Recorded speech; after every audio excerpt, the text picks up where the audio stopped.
Mesdames et messieurs, bonsoir. Bienvenue dans ce journal. Voici ce qui domine l'actualité ce soir. La Côte d'Ivoire se dote d'un nouveau code de procédure pénale. Ce texte innove en plusieurs points. Désormais, la détention préventive a une durée limitée. Le projet de loi adopté en commission par les députés, selon le ministre de la Justice, Vincent Cambillé, il vient renforcer les droits de l'homme. Vers l'introduction de la 5G en Côte d'Ivoire, l'autorité de régulation des télécommunications se prépare à l'arrivée de cette technologie dans le pays. La RTCI réfléchit à la question. La 4e édition de la journée prospective du régulateur vient de se tenir à Abidjan. Et puis les États-Unis sanctionnent des responsables pour leur rôle dans le conflit au Soudan du Sud. Parmi eux, un ex-général israélien et 6 sociétés. Selon Washington, ils ont joué un rôle dans la guerre civile qui ravage le Soudan du Sud depuis 2013. Le régime des sanctions américaines prévoit la saisie des biens. Un nouveau code de procédure pénale adopté en commission à l'Assemblée nationale. Ce texte va renforcer le droit des prévenus et garantir au mieux un procès équitable. Désormais, la durée de la détention préventive est limitée. Autant d'innovations que le ministre de la Justice, Vincent Cambillé, a présenté devant les députés de la Commission des affaires générales et institutionnelles. Le projet de loi portant code de procédure pénale comporte de nombreuses innovations. L'amélioration des mesures de protection des mineurs, une simplification des procédures, l'institution de nouveaux mécanismes juridiques assurant une alternative à l'incarcération et le renforcement des droits des parties. S'agissant de la garde à vue, elle fait désormais l'objet d'un meilleur encadrement. Article 71 et suivant. En effet, elle ne peut être prescrite que dans les conditions limitativement énumérées. Article 71, alinéa 2. Elle ne peut être prorogée que sur autorisation écrite ou verbale du procureur de la République. Article 72, alinéa 2. Les droits de la personne gardée à vue sont renforcés par la détermination du début et de la fin de la garde à vue. Il existe une alternative à la détention préventive. Sur la base de sa bonne foi, un inculpé peut juste être mis à l'épreuve de respect d'obligations spécifiques comme des travaux d'utilité publique. La détention préventive a désormais une durée limitée. Pour les délits, la durée maximale de la détention préventive est de 6 mois. Article 166, renouvelable une première fois par le juge d'instruction et une dernière fois par la chambre d'instruction après décision motivée. Quant au crime, la durée est de 8 mois, renouvelable article 167, suivant les mêmes distinctions. La cour d'assises est remplacée par le tribunal criminel et la chambre criminelle de la cour d'appel. La chambre d'accusation change de dénomination, elle devient la chambre d'instruction. À partir de ce nouveau code, on ne pourra plus arrêter abusivement quelqu'un sans mandat, sans des preuves justificatives. Parce que le CB ou le commissaire de police peut même perdre sa qualité d'OPJ, c'est-à-dire ne peut plus poursuivre quelqu'un. Donc ça veut dire qu'il peut perdre son emploi si vraiment il continue d'abuser. Ce nouveau code de procédure pénale comprend 853 articles. Adopté en commission, il doit passer devant l'ensemble des députés en plénière. 2 autres projets de loi adoptés hier en commission. Le premier porte sur le régime des zones franches. Il vise à faire la promotion des activités industrielles. Et le second projet est relatif à l'engagement des médecins militaires à la retraite dans la fonction publique. Les explications d'Abou Sanogo.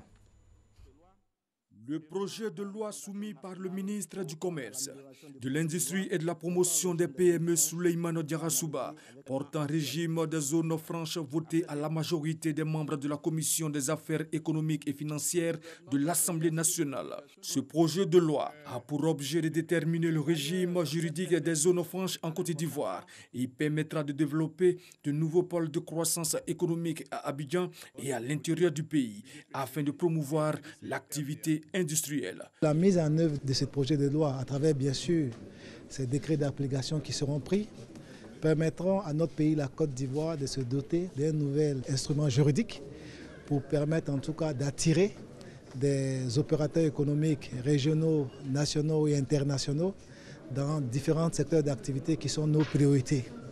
Il est bon qu'il y ait des espaces comme des zones franches, je vais dire multisectorielles, qui permettent en tout cas d'attirer dans notre pays beaucoup d'investisseurs pour créer aussi bien de la richesse et créer des milliers d'emplois pour nos jeunes et nos femmes. Autre projet de loi soumis à l'adoption de l'Assemblée nationale, celui portant ratification de l'ordonnance 2017-821 du 14 décembre 2017 fixant les modalités d'engagement des médecins militaires à la retraite dans l'administration publique et les établissements publics nationaux.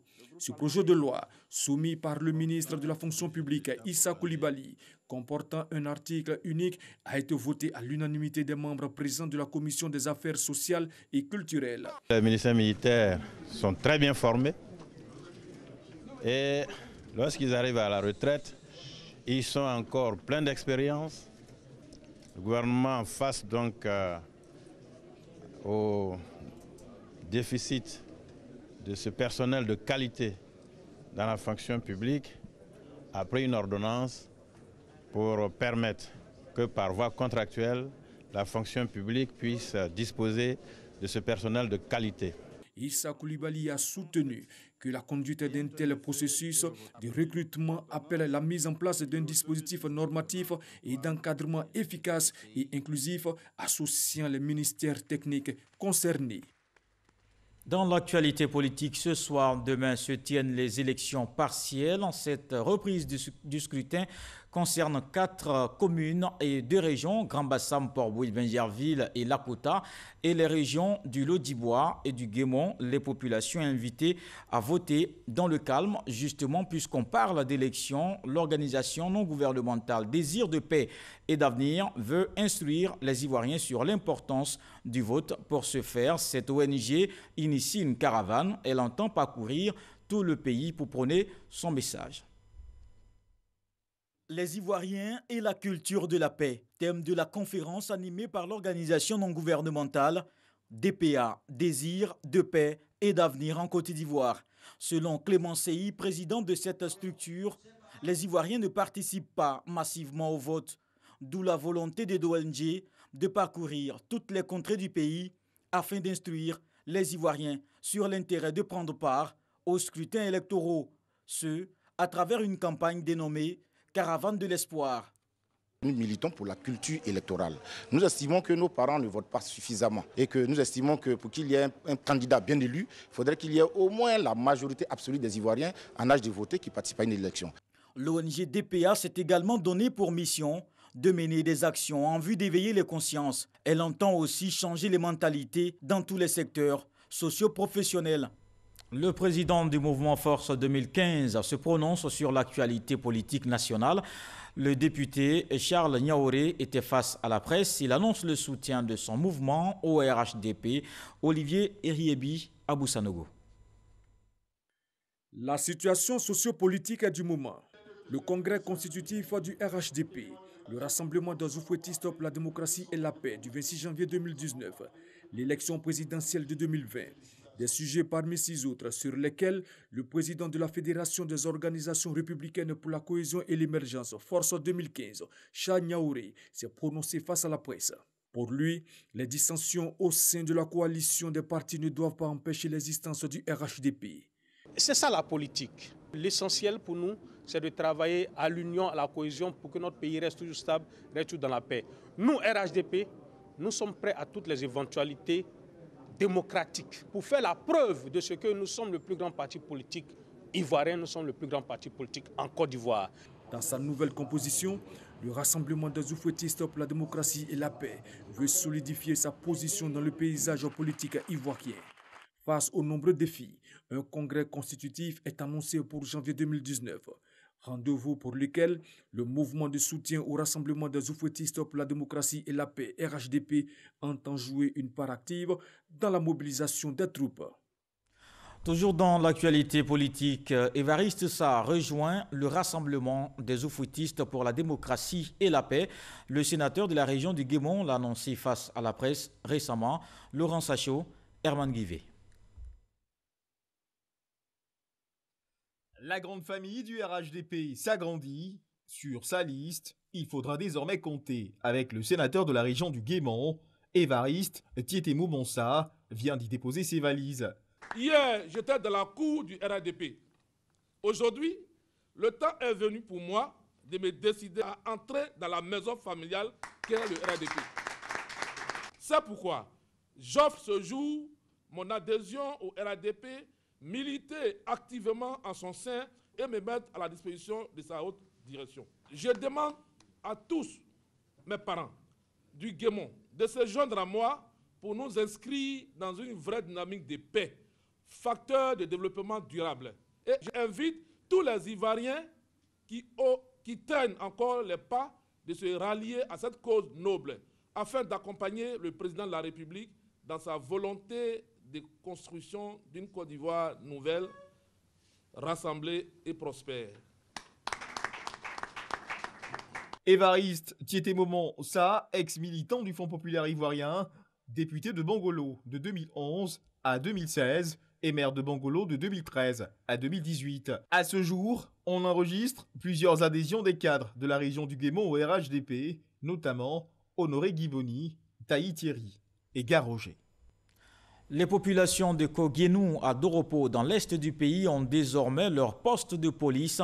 Il a été inauguré par le ministre de l'Intérieur et de la Sécurité, Sidiki Diakité.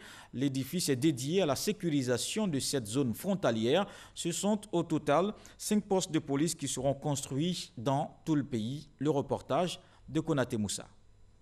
Koguénou, localité située à la frontière Côte d'Ivoire-Burkina Faso, dans le département de Doropo, région de Bunkani. Le contrôle des personnes et des biens dans cette zone frontalière va bientôt se renforcer. Un poste de police est construit avec le soutien de l'OIM, Organisation internationale pour les migrations, et financé par le gouvernement du Japon. L'un des objectifs principaux de la coopération économique du Japon vis-à-vis de la Côte d'Ivoire est le maintien d'une société sécurisée et stable.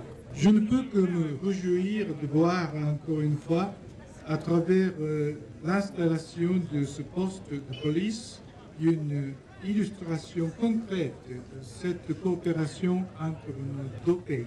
L'OIM continuera à appuyer la Côte d'Ivoire dans la gestion des questions migratoires en fournissant une assistance pratique, des conseils d'experts et des recommandations de politique générale. Cette action s'inscrit dans le cadre du projet « Renforcer la sécurité aux frontières en Côte d'Ivoire ». Il est prévu au total la construction de 5 postes de police frontières dans le pays. Le ministre de l'Intérieur et de la Sécurité situe l'enjeu.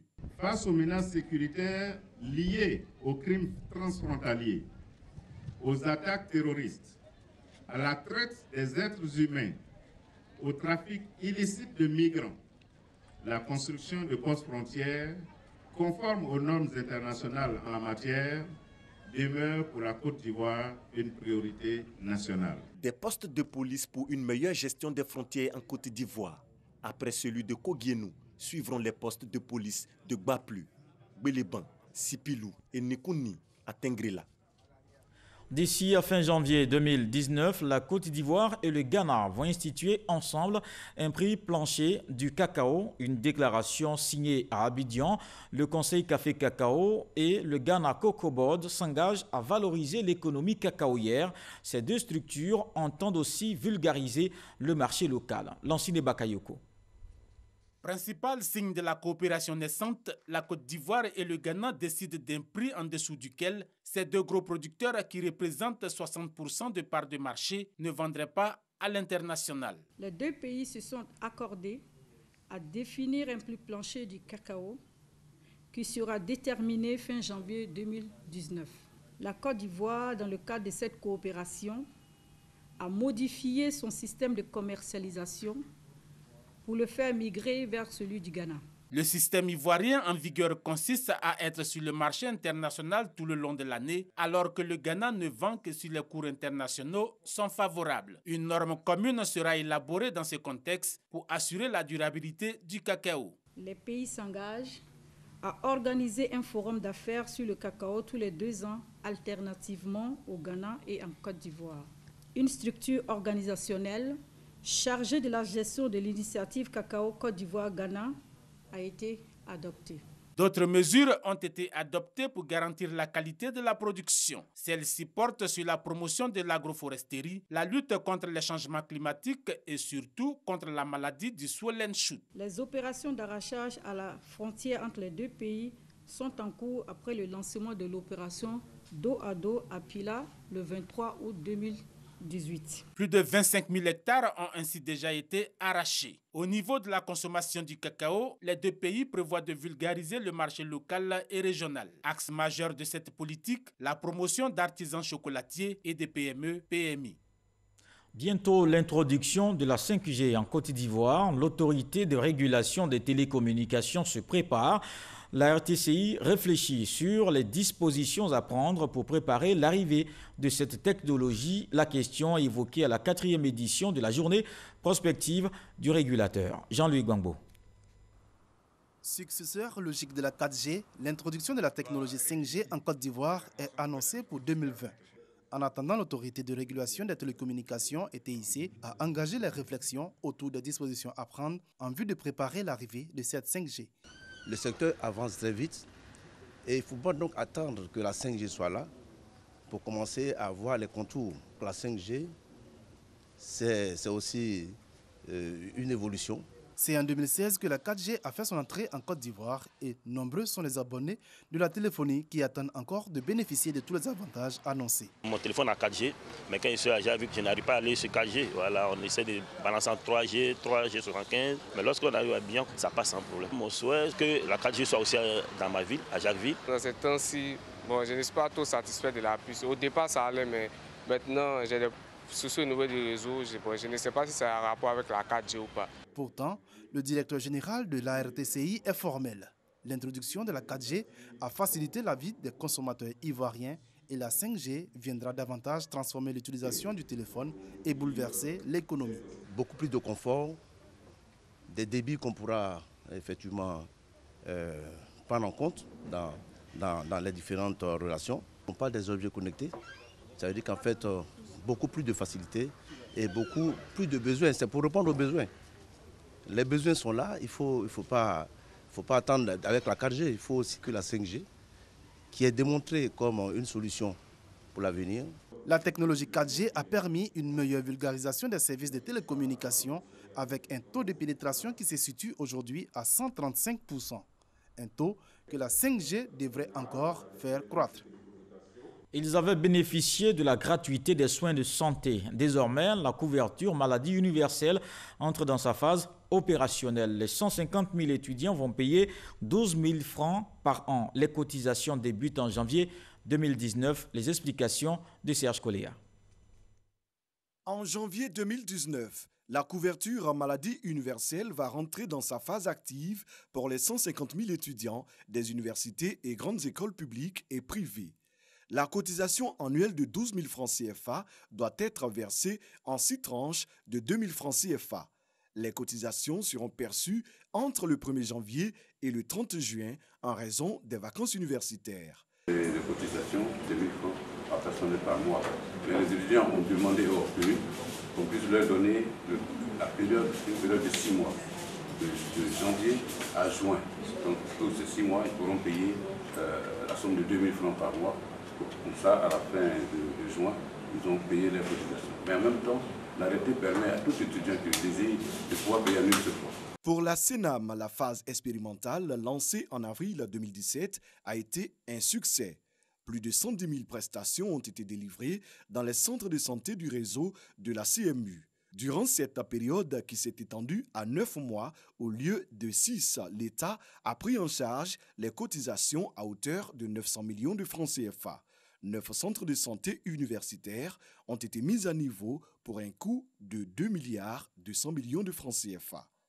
À la date du 19 novembre 2018, 113 614 étudiants ont été enrôlés, 106 849 cartes produites. On encourage chaque étudiant, dans un premier temps, pour ceux qui ne sont pas enrôlés, d'aller se faire enrôler. Et pour ceux qui sont déjà enrôlés, d'aller retirer leur carte. Parce que la couverture maladie universelle, c'est accessible à tous. La couverture maladie universelle a été instituée en 2014 avec pour objectif de garantir l'accès à des soins de santé de qualité pour tous à des conditions financières soutenables. En 2019, le processus va s'étendre progressivement à toute la population. Les enfants et adolescents invités à aimer la lecture. Le ministre de la Culture, Maurice Bandama, a ouvert un salon du livre dédié à ses apprenants. Cette deuxième édition vise à les encourager à faire du livre un ami. Chris Diomandé, Franck Wadio. Plus de 300 enfants venus de divers établissements publics et privés à l'ouverture du salon du livre pour enfants et adolescents. Une occasion de découvrir de nouveaux livres, une redécouverte pour certains. J'ai lu Nanou chez le dentiste. Ça parle d'un enfant qui a perdu sa dent de lait. Et un jour, sa mère lui dit d'aller chez le dentiste. Lire un livre pour moi, c'est lâcher les écrans parce que les jeunes, ils sont toujours sur les écrans. Du coup, quand tu lis, ça te permet d'apprendre, de mieux pouvoir lire. Comme ça, quand tu arrives à l'école, tu peux bien lire et pas bugger dans tes mots. Une initiative du ministère de la Culture et de la Francophonie en partenariat avec les librairies professionnelles du livre en vue de donner aux enfants l'amour de la lecture. Nous avons un fonds important de livres de littérature enfantine. Donc il nous a semblé vraiment important que nous puissions participer à cette deuxième édition du salon du livre de littérature enfantine en Côte d'Ivoire afin de montrer notre production. Avec le livre en voyage, c'est un plus pour la culture, pour l'éducation, pour l'instruction, le salon du livre. Visite des stands, le ministre de la Culture et de la Francophonie exhorte les tout-petits à s'adonner à la lecture. Les bonnes habitudes se prennent dès le bas âge, dès l'enfance, dès l'adolescence. Donc le ministère de la Culture a institué ce salon du livre pour enfants et adolescents à la veille de Noël pour que les parents, dans les cadeaux qu'ils offrent aux enfants à l'occasion de Noël, prévoient aussi des livres. Pour cette deuxième édition du Salon du Livre pour enfants et adolescents autour du thème comme Noël du livre, 23 exposants animeront durant 3 jours des rencontres et ateliers. Restons en culture pour parler de Zélé de Papara. Cette chansonnière a marqué la culture sénoufo. Un colloque organisé pour lui rendre hommage. C'était à la 6e édition du Festival des Arts Sacrés des Savanes. Une rencontre qui met en lumière le riche patrimoine culturel de ce peuple du Nord. Le reportage de Kader Sogodogo.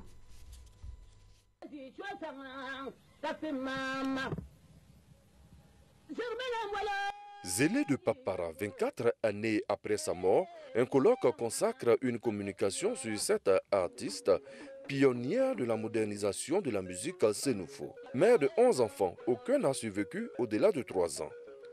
Grâce à son genre musical, le bari, elle sera connue par feu le président Félix Houphouët-Boigny, grâce à qui elle va faire de nombreuses scènes.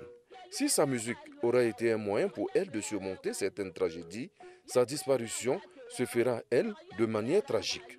Une nuit pluvieuse, précisément le 16 août 1994, entre 20h et 21h, sa cabane va s'écrouler sur elle. Au lever du jour, elle est déjà conduite. Aujourd'hui, vous ne trouvez aucune œuvre de Zélé. Vous ne trouvez aucune pièce, aucune trace comme si elle n'a jamais existé. Pire, même sa tombe. Pire, vraiment. Là, c'est vraiment un cri de cœur. Même la tombe de Zélé. On ne sait pas où ça se trouve.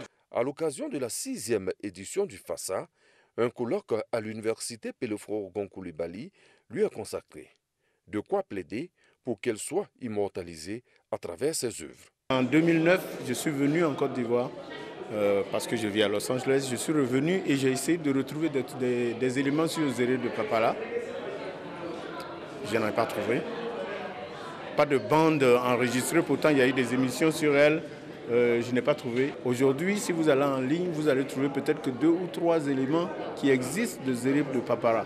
Pour quelqu'un de cette immensité artistique et culturelle, nous trouvons que c'est vraiment dommage. Le tam-tam avec lequel elle jouait, le tambour qu'on appelle le kochan, qu'elle accrochait à sa hanche, le tambour, il est là, il est percé. Il se retrouve dans des déchets, dans une case abandonnée. Oh, c'est les œuvres des musées. C'est des œuvres de musée, on peut déposer ça là, ne serait-ce que dire, voilà le tam-tam sur lequel Zélé a joué. Voilà le balafon avec lequel elle a joué. Voilà la queue de cheval qu'elle tenait. Voilà les couris qu'elle portait au cou. Voilà les sandales qu'elle portait. Voilà les tissus qu'elle portait. C'est vrai qu'elle est morte, mais tout ça, on peut le mettre dans un musée. Paul Wassapa, un virtuose de la musique ivoirienne des années 70, contribue à sa manière à travers un a cappella à l'hommage à Zélé de Papara. Medabalo kambema se jamba ulo kambema Medabalo kambema se benga ulo kambema Weda salogbade Weda salogbade Weda salogba wele kabanto we rapiete folo. Une autre belle voix de la musique ivoirienne fête ses 45 ans de carrière. Il s'agit de Baïs Pinto. Il a marqué la sphère culturelle des années 80. Le reportage de Franck Wadio.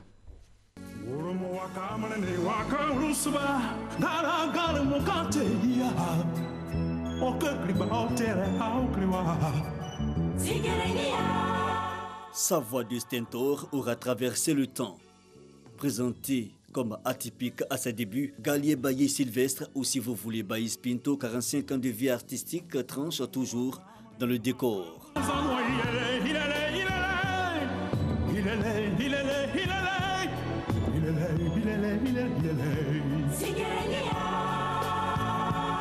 La carrière a débuté très jeune dans des groupes tels One Plus. Il embrasse ensuite une carrière solo. En 1979, Taxi Sougnon, Coup d'essai, coup de maître, entre 80 et 92, des tubes successifs. Awane, Beizoko, Niamama, entre autres, qui lui ouvrent les portes de la scène de l'Olympia en France. Il a posé un autre acte à Paris. Quand j'ai fini l'Olympia, il m'a appelé. Il dit, tu as fait l'Olympia de Paris, comment tu vas te comporter en Côte d'Ivoire? Est-ce que tu vas chanter à Bobo? J'ai dit, mais papa, mais à Bobo, c'est mon coin, c'est là où je chante tous les jours. Il dit, et Koumassi, tout ça, est-ce que tu vas chanter? Je vais chanter à Koumassi, je vais chanter dans toute la Côte d'Ivoire. Il dit, ah, c'est très bien. Une carrière pleine de péripéties, mais aussi de joie.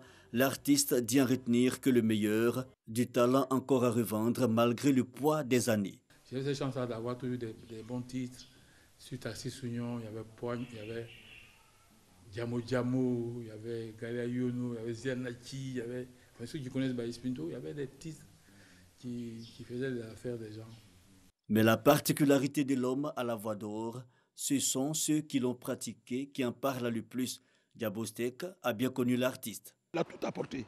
Parce que quand vous prenez aujourd'hui les Méoué et tout ça, ils sont sur les traces de Baïs. Ils sont sur les traces de Baïs Pinto. Baïs Pinto, si vous voulez, Baïs Pinto, Louga François, Amédée Pierre, les deux Albert sont les précurseurs de cette voix ivoirienne. Djedje, d'accord, sa musique s'accordait à sa voix, mais Baïs, ça sont des voix sûres. Une technique de chant et une occupation scénique remarquable. On se souvient encore de la rivalité exacerbée par les médias avec le défunt Louga François.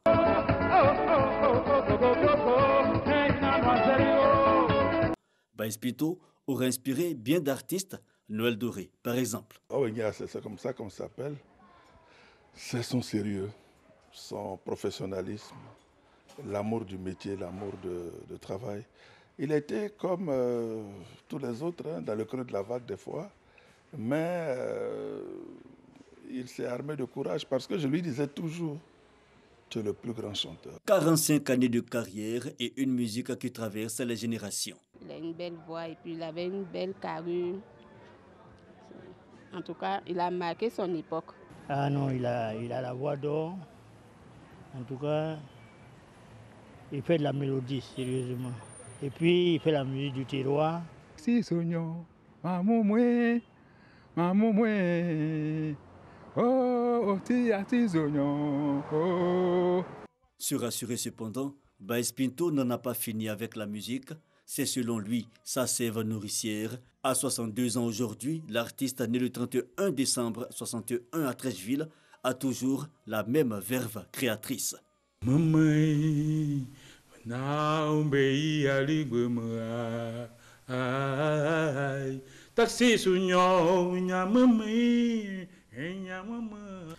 En sport, les meilleurs athlètes et encadreurs de cette année célébrés, il s'agit entre autres de Cissé Cheikh Salah, Ruth Gbabi et Clémentine Touré, une initiative du ministre des Sports dans Opoulin. Dans le reste de l'actualité, les États-Unis sanctionnent 3 personnes pour leur rôle dans la guerre civile qui ravage le Soudan du Sud depuis 2013. Parmi eux, un ancien général de l'armée israélienne, le beau-frère du président et un homme d'affaires sud-soudanais. Leurs biens aux États-Unis seront saisis. Ils n'ont plus le droit d'effectuer des transactions financières avec ou depuis les États-Unis. Ce journal est terminé. Merci de l'avoir suivi. Je vous retrouve demain avec beaucoup de plaisir. Bonsoir.